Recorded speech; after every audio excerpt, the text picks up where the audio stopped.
Sir તળાવમાં એક યુવક લાપતા થતા શોધખોળ ચાલુ।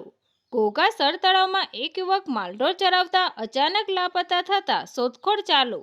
ઘોઘા મચ્છીવાડા વિસ્તારમાં રહેતો અબ્દુલ તવાબ શેખ નામનો યુવક પોતાની ભેંસો સર તળાવ પાસે રોજ ચરાવવા જતો હોય ત્યારે તારીખ 2/8/2026ને રવિવારે સાંજે ભેંસો પરત ઘરે આવી ગયેલ હોય અને અબ્દુલ તવાબ શેખ નામનો યુવક પરત ઘરે ન આવતા સ્થાનિક લોકો દ્વારા તાત્કાલિક યુવકની શોધખોળ ચાલુ કરી હતી। શોધખોળ દરમિયાન કોઈ ચોક્કસ યુવકની માહિતી ન મળતા તાત્કાલિક ઘોઘા પીએસઆઈ ચાવડા સાહેબનો સંપર્ક કરવામાં આવ્યો હતો।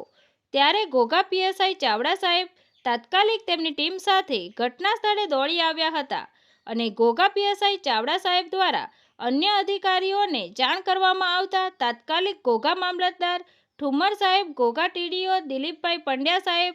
ઘોઘા તલાટી મંત્રી અમિતભાઈ પંડ્યા સાહેબ તેમજ ઘોઘા ગ્રામ પંચાયતના સરપંચ શ્રી રવીનાબેન મહેતાના પ્રતિનિધિ સાગરભાઈ મહેતા, ઘોઘા તાલુકા પંચાયતના ચૂંટાયેલા કોંગ્રેસના સદસ્ય ઉર્મિલાબા જાડેજાના પ્રતિનિધિ રાજપાલસિંહ જાડેજા, મુમતાજબેન સોરઠિયાના પ્રતિનિધિ હસનભાઈ સોરઠિયા તેમજ ઘોઘા ભાજપ લઘુમતી મોરચાના પ્રમુખ મોહમ્મદભાઈ શેખ, ઘોઘા ગામના હિન્દુ મુસ્લિમ સમાજના આગેવાનો તાત્કાલિક બનાવ સ્થળે દોડી આવ્યા હતા અને તાત્કાલિક સ્થાનિક તરવૈયા દ્વારા યુવકની શોધખોળ ચાલુ કરી હતી અને સ્થાનિક તરવૈયા દ્વારા કોઈ ચોક્કસ પરિણામ ન મળતા તાત્કાલિક એનડીઆરએફની ટીમને બોલાવી એનડીઆરએફની ટીમ દ્વારા હાલ યુવકની શોધખોળ ચાલી રહી છે।